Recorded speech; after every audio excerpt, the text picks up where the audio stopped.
আরে, তোমাদের সবার মুখে আজ এত ভয় কেন? নিশ্চিন্ত থাকো, আজ অক্ষয় কুমারের তলোয়ার কারো প্রাণ নেবে না। কারণ আজ সীতার মুখ দেখেই বোঝা যাচ্ছে যে অন্যের একটি দানা আর জলের একটি বিন্দুও প্রবেশ করেনি ওর শরীরে।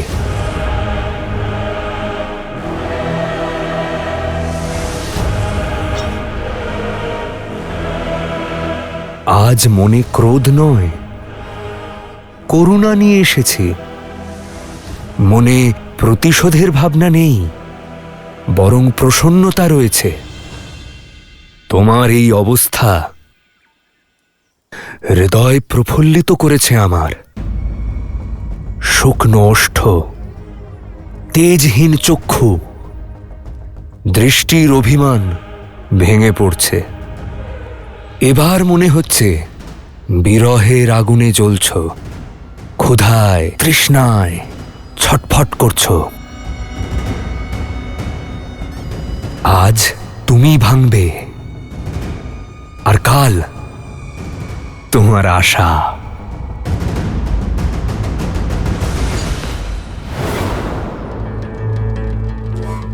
আরে, এই ধ্বনি কোথা থেকে আসছে? তোমার বনবাসী স্বামী আসছে না তো? আমিও তো একটু দেখি। আরে দেখো দেখো, কেউ আসছে।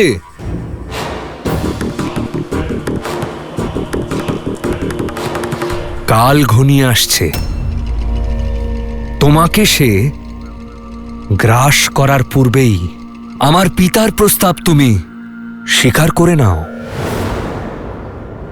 যে চূড়ামণি নিয়ে অহংকার করতে তুমি, তার তেজ ক্ষীণ হয়ে আসছে।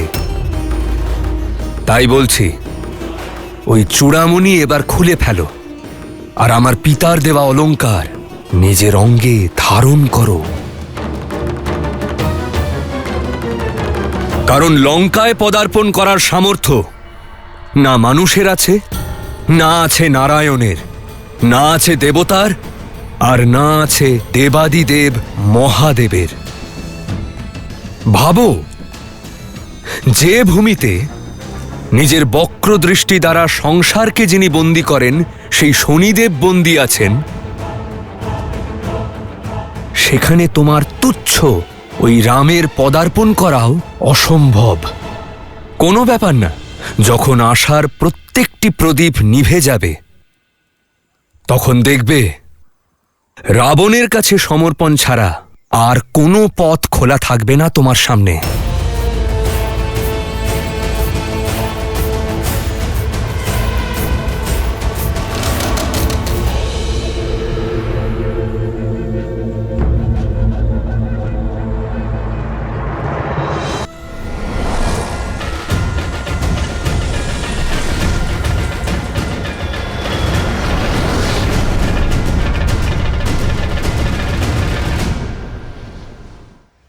শ্রীরামের প্রতি যে ভক্তি আর ভালোবাসার বন্ধনে আবদ্ধ হনুমান, তার সামনে সংসারের সমস্ত সুখ বৈভব শূন্যের ন্যায়।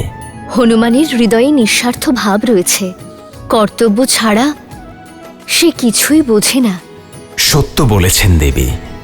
দেখতে তো এটা অতি সাধারণ একটা ঘটনা, কিন্তু এতে লুকোনো শিক্ষা অনেকটাই মূল্যবান। সংকল্প করে চলার পথে অনেক বাধা আসে, অনেক বিপত্তিও আসে, আর এই সময় যে মোহ থেকে মুক্ত হতে পারে, শুধু সেই সফল হতে পারে। শত্রুর ছলনা থেকে শুরু করে ভালোবাসার বন্ধন, সমস্ত বাধাই ছিন্ন করতে হয়। যার মনে তার প্রভুর প্রতি অপার শ্রদ্ধা আছে, যার পরিশ্রমে কোনো আলস্য নেই, যার কোনো মোহ নেই, কেবলমাত্র সেই তার লক্ষ্যতে পৌঁছতে পারে। মৈনাকের ভক্তিপূর্ণ নিবেদনকে হনুমান হয়তো অস্বীকার করেছে, কিন্তু তাকে দুঃখ দেয়নি। হনুমান প্রমাণ করে দিয়েছে বিদ্যাবান গুণী অতি চাতুর, রাম কাজ করিবে ক আতুর।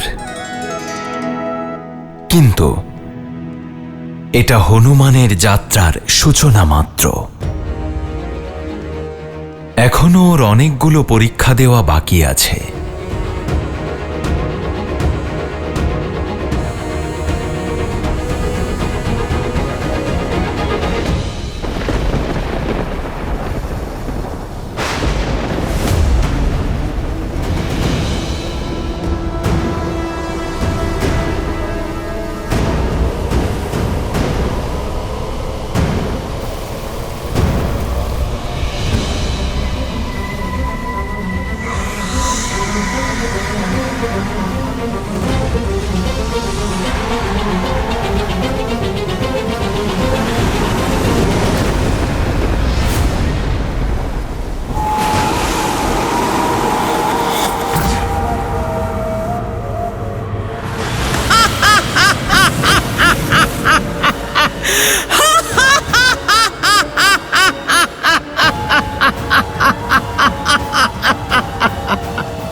মাতা, আপনি কে মাতা? আর আপনি আমার পথ কেন রোধ করছেন? আমার পরিচয় শুধু এইটুকু যে আমি ক্ষুধার্ত তুচ্ছ বানর। আর তোমার পরিচয় শুধু এইটুকু যে তুমি আমার আহার। মাতা, আপনি আমায় ক্ষমা করবেন, কিন্তু আমার মনে হয় যে আপনি একটা ছোট্ট ভুল করছেন। আমি আপনার আহার নই, প্রভু শ্রী রামচন্দ্রের ভক্ত, যে নিজের ধর্ম পালন করতে চলেছে। মাতা, আপনি অনুগ্রহ করে আমাকে যেতে দিন। আমি বর লাভ করেছি যে এই পথে আমি আহার পাবো। এই পথ দিয়ে যাওয়া সমস্ত জীব আমার আহার। আর ধর্মের কথা শোনাতে গিয়ে এটা ভুলে গেছো যে ক্ষুধার্থের খিদে মেটানো সব থেকে বড় ধর্ম। তাই তোমায় আমার আহার হয়ে আমার উদরে প্রবেশ করতে হবে।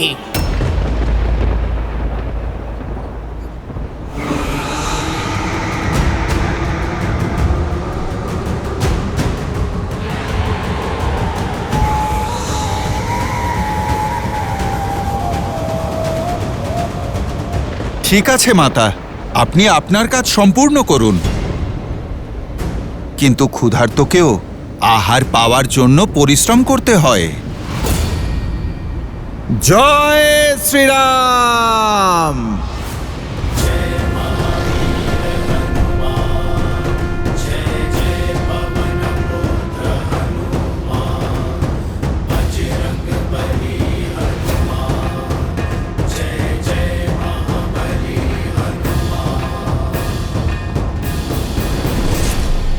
আমার সাথে মায়ার খেলা খেলছো।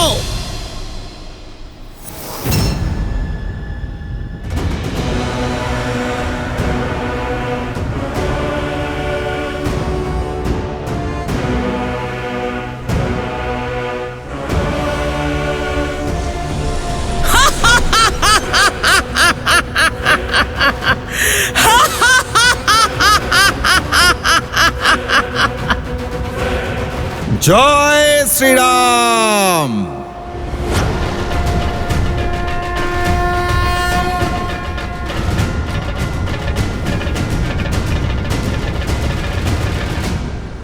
তুমি যত বড় হবে আমার মুখও ততটাই বড় হবে বানর।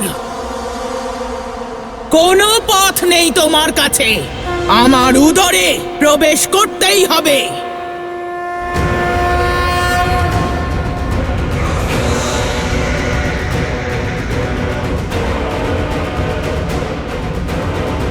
যেমন আপনার অভিরুচি মাতা। জয় শ্রীরাম।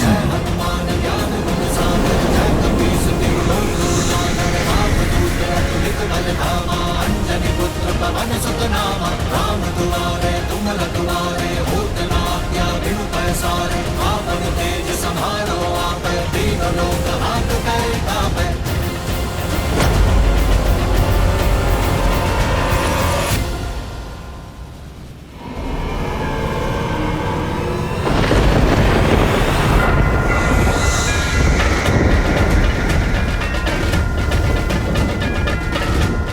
জয় শ্রীরাম।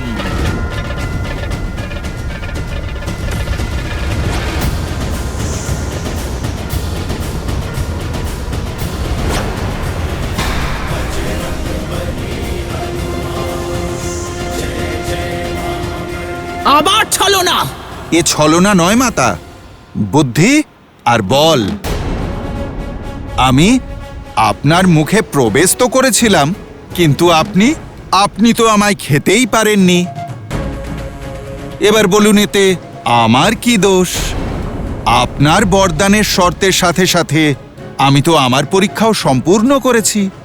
এবার আপনি আপনার আসল রূপ ধরে আপনার এই পুত্রকে দর্শন দিন মাতা।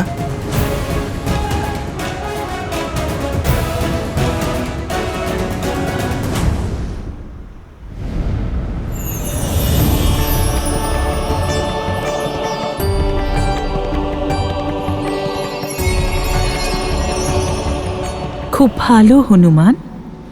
আমি নাগমাতা সুরসা। এই সাগর আমার আজ্ঞা ছাড়া কেউ পার করতে পারে না। সেই জন্য আমি তোমার পরীক্ষা নিয়েছি, আর তুমি এই পরীক্ষায় সফল হয়েছ। না হলে তুমি এগিয়ে যেতে পারতে না। তুমি প্রমাণ করে দিয়েছ যে তুমি সবথেকে বুদ্ধিমান। আপনি আমায় অনুমতি দিন মাতা। এবার আমায় মাতা সীতার খোঁজে যেতে হবে। সদা বিজয়ী হও পুত্র। যাও, তুমি অবশ্যই সফল হবে।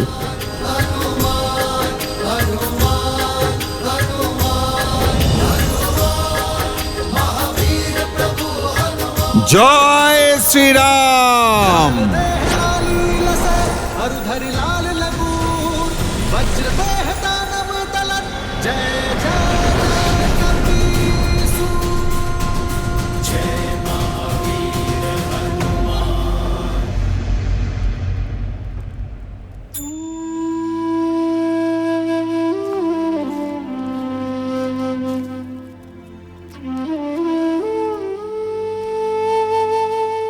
অনেক কষ্টে এই জল আনতে পেরেছি।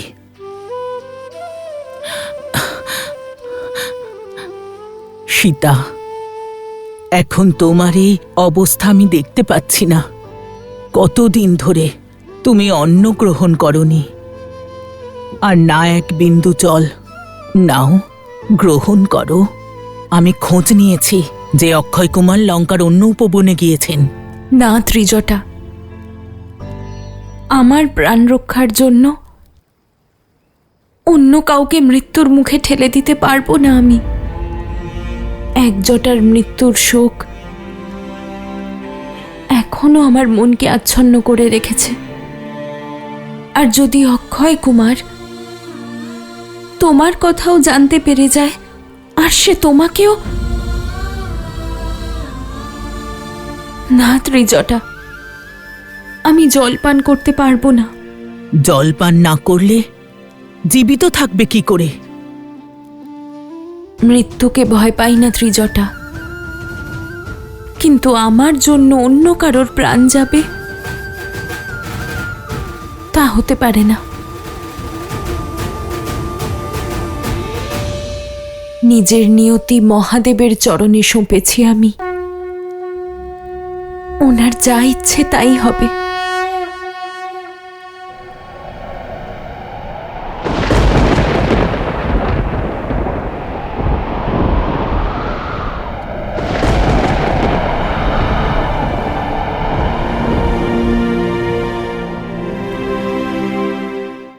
এই মহাদেবের সংকেত ত্রিজটা, আমাকে জীবিত থাকতে হবে আমার শ্রীরামের জন্য।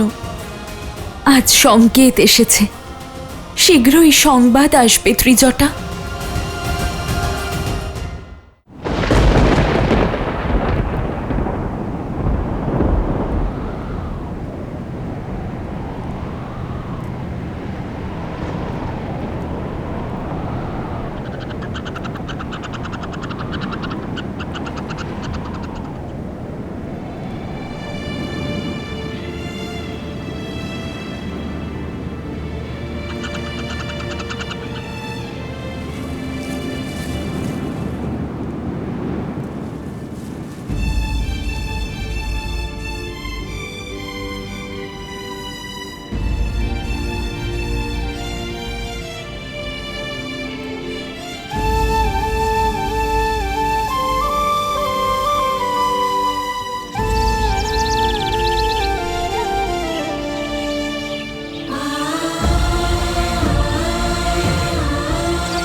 অদ্ভুত! এ এ কেমন দৃশ্য! স্বয়ং প্রকৃতি তোমার জন্য ভোজনের ব্যবস্থা করেছেন। তুমি ধন্য সীতা। আমার বিশ্বাস হলো যে সৎভাবে করা কাজের ফল এক না একদিন নিশ্চয়ই পাওয়া যায়। যে ক্ষুধার্ত থাকে প্রকৃতি স্বয়ং তার ভোজনের ব্যবস্থা করেন। সীতা, এ তোমার ভালোবাসার জয়। এ আমার শুভ সংকল্পের প্রতীক। এ মহাদেবের সংকেত ত্রিজটা। আমাকে জীবিত থাকতে হবে আমার শ্রীরামের জন্য। আমার শ্রীরাম আসছেন, আমার জন্য আসছেন। আজ সংকেত এসেছে, শীঘ্রই সংবাদ আসবে ত্রিজটা।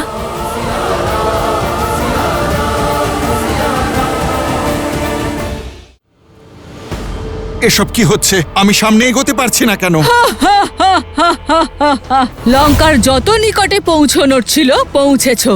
এবার দশাননের আজ্ঞা ছাড়া এই সিংহিকা তোমাকে আর এগোতে দেবে না।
এসব কি হচ্ছে? আমি সামনে এগোতে পারছি না কেন?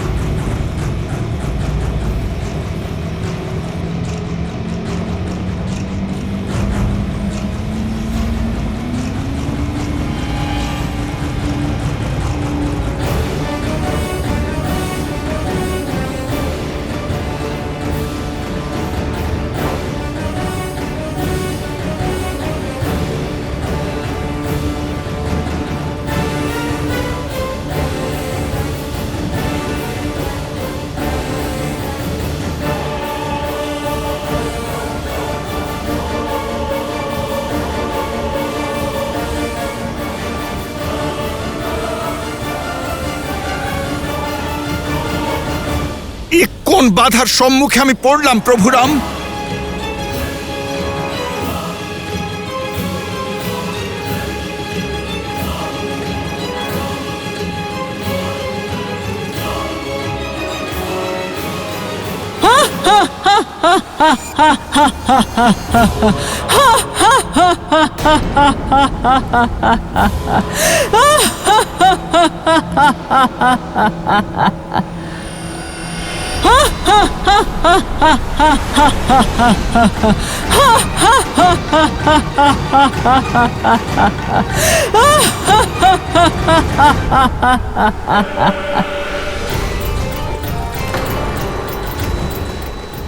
এখানেই তোমার যাত্রাপথ শেষ হচ্ছে বানর।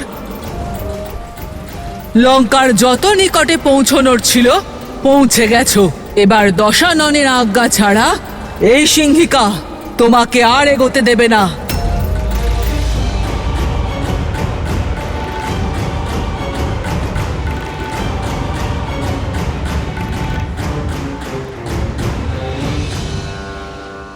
এ হলো লঙ্কার পথ।